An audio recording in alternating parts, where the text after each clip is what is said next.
Welcome to சிந்து சமையல்.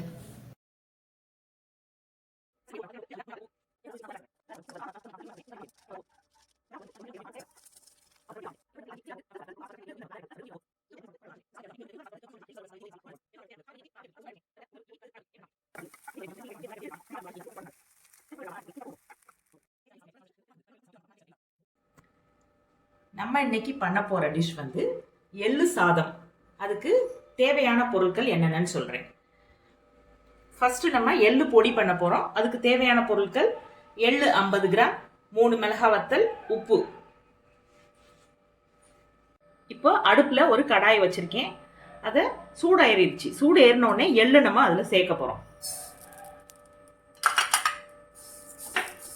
படப்படன்னு பொரியும் எள்ளு, கொஞ்சம் ரொம்ப கருகிடக்கூடாது. இந்த இப்படி பொரியும். சட்டி சூடேறினோடனே போட்டால் இப்படி இந்த மாதிரி பொரிஞ்சிடும் நம்மளுக்கு. அடுப்பை மிதமான தீயில வச்சுக்கோங்க. எள்ளு நல்லா பொரிஞ்சிருச்சு. இதை நான் வந்து ஒரு தட்டில் டிரான்ஸ்ஃபர் பண்ணிடுறேன். இப்போ மிளகாய் வத்தலை போட்டிருக்கேன். சிம்மில் போட்டு வறுத்துக்கலாம். காரம் நம்ம தகுந்த மாதிரி. நான் 50 கிராம் எள்ளுக்கு 3 மிளகாய் வத்தல் போட்டிருக்கேன். நீங்கள் கூட வேணும்னா அதிகமாக சேர்த்துக்கோங்க. லைட்டாக வறுபட்டா போதும்.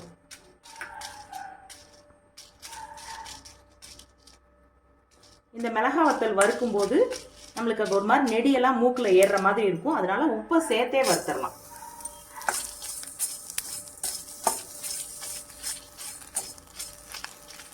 அவ்வளோதான், வறுபட்டுருச்சு. அடுப்பை ஆஃப் பண்ணிட்டேன். இந்த 3ஐயும் வறுத்துட்டேன். நல்லா ஆறிடுச்சு. மிக்சி ஜாரில் போட்டு நம்ம பல்ஸ் மோடில் அரைக்கணும். அதாவது ரொம்ப ஃபாஸ்ட்டாக வச்சு அரைச்சிட்டே இருந்தோம்னா எள்ளுலேருந்து கொஞ்சம் எண்ணெய் தன்மை வரும். அதனால அந்த மாதிரி அரைக்கக்கூடாது. பல்ஸில் ஒரு 2 தடவை சுற்றி எடுத்துகிட்டு வந்தால் போதும். எள்ளு பொடியை இந்த மாதிரி பல்ஸ் மோடில் போட்டு குறைன்னு கொஞ்சம் நான் அரைச்சிட்டு வந்துட்டேன். இப்போ சாதம் எப்படி கிளறதுன்னு காமிக்கிறேன். இந்த எள்ளு பொடி வந்து ஃபுல்லாமே நம்மளுக்கு சாதத்துக்கு தேவைப்படாது. இதை ஒரு பாக்ஸில் ஸ்டோர் பண்ணி வச்சுக்கலாம். டெய்லி சுடு சாதத்தில் போட்டு பிசைஞ்சு சாப்பிட்லாம். இல்லை இட்லி தோசைக்கு அதுக்கெலாம் சாப்பிட்லாம். ரொம்ப நல்லது உடம்புக்கு. பிகினர்ஸ்க்காக நான் இன்னைக்கு ஒரு டிப் சொல்கிறேன். என்னென்னா, நம்ம வந்து இஞ்சி பூண்டு பேஸ்டெல்லாம் கடையில் வாங்கி யூஸ் பண்ணுறதுலாம் நல்லது கிடையாது. வீட்டில் எப்படி பண்ணுறதுன்னு சொல்லித்தரேன். இஞ்சி 200 கிராம் எடுத்திருக்கேன், பூண்டு 200 கிராம் எடுத்திருக்கேன். இது ரெண்டையும் மிக்சியில் தண்ணியெல்லாம் சேர்க்காம நைஸாக அரைச்சி வச்சுக்கிட்டோம்னா நம்ம ஒரு 10 நாள் 15 நாள் ஃப்ரிட்ஜில் ஸ்டோர் பண்ணி வச்சு யூஸ் பண்ணலாம். இது எல்லாருக்கும் யூஸாக இருக்கும். ஆனால் இதில் வந்து கொஞ்சமாக கல்லுப்பு சேர்த்து அரைச்சிக்கிட்டோம்னா கலரும் சேஞ்ச் ஆகாது, வாசனையும் அதே 15 நாளைக்கும் அதே மாதிரி இருக்கும். நீங்கள் மொதல் ஸ்பூனில் எடுக்கிறதுலேருந்து காலியாகிற வரைக்கும் அதே மாதிரி டேஸ்ட்டில் இருக்கும்.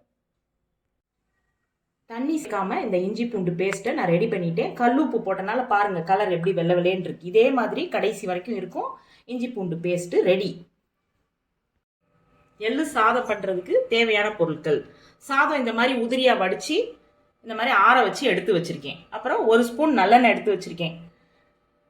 கருவேப்பிலை, உளுந்தம்பருப்பு, எள்ளு பொடி, கடுகு, கடலைப்பருப்பு. எப்படி பண்ணுறதுன்னு காமிக்கிறேன். ஆன் பண்ணிட்டேன். இப்போ எண்ணெய் சேர்த்துக்கிட்டேன். எண்ணெய் சூடானதும் கடுகு, உளுந்தம்பருப்பு, கடலைப்பருப்பெல்லாம் சேர்த்துடலாம். நம்ம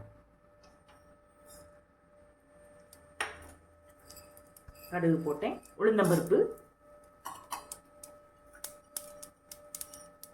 கடலைப்பருப்பு. இது 3ம் செவக்கட்டும். சிம்மில் தான் வச்சுருக்கேன் தீயை.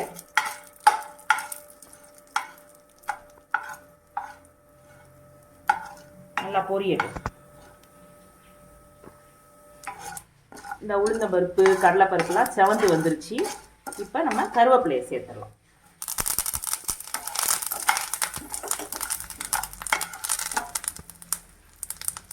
சேர்த்துட்டு பொடி நமக்கு எவ்வளோ சாதம் வச்சுருக்கோமோ அதுக்கேற்ற மாதிரி பொடி போட்டுக்கலாம். இந்த சாதத்துக்கு நான் ஒரு 2 ஸ்பூன் போடுறேன்.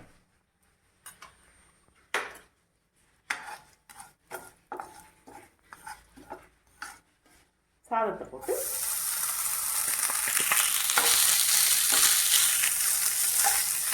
கிளறிடலாம். நல்லா கிளறி பவுலில் எடுத்து வச்சோம்னா எள்ளு சாதம் ரெடி ஆகிடும். எள்ளு வந்து உடம்புக்கு ரொம்ப நல்லது. அடிக்கடி உணவில் சேர்த்துக்கணும். நம்ம எந்த மாதிரி எள்ளை ரொம்ப எடுத்துக்க மாட்டோம். நம்ம ஜீரகம் மிளகுலாம் எடுத்துக்கிற மாதிரி எள்ளு எடுத்துக்க மாட்டோம். இந்த மாதிரி சாதமாக செஞ்சு கொடுக்கலாம். எள்ளு சட்னி இந்த மாதிரிலாம் செஞ்சு பசங்களுக்கு கொடுத்தா உடம்புக்கு ரொம்ப நல்லது. இது உப்பு போட்டு வடித்த சாதம் தான், அதனால் நான் இப்போ உப்பு போட்டுக்கல. நீங்கள் தேவைப்பட்டால் உப்பு போட்டுக்கோங்க.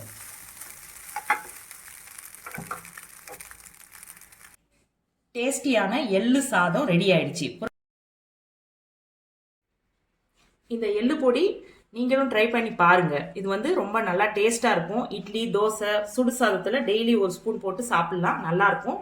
நீங்களும் ட்ரை பண்ணி பார்த்துட்டு லைக் பண்ணுங்க, கமெண்ட் பண்ணுங்க, ஷேர் பண்ணுங்க, மறக்காம சப்ஸ்கிரைப் பண்ணுங்க. நன்றி. வாழ்க வளமுடன்.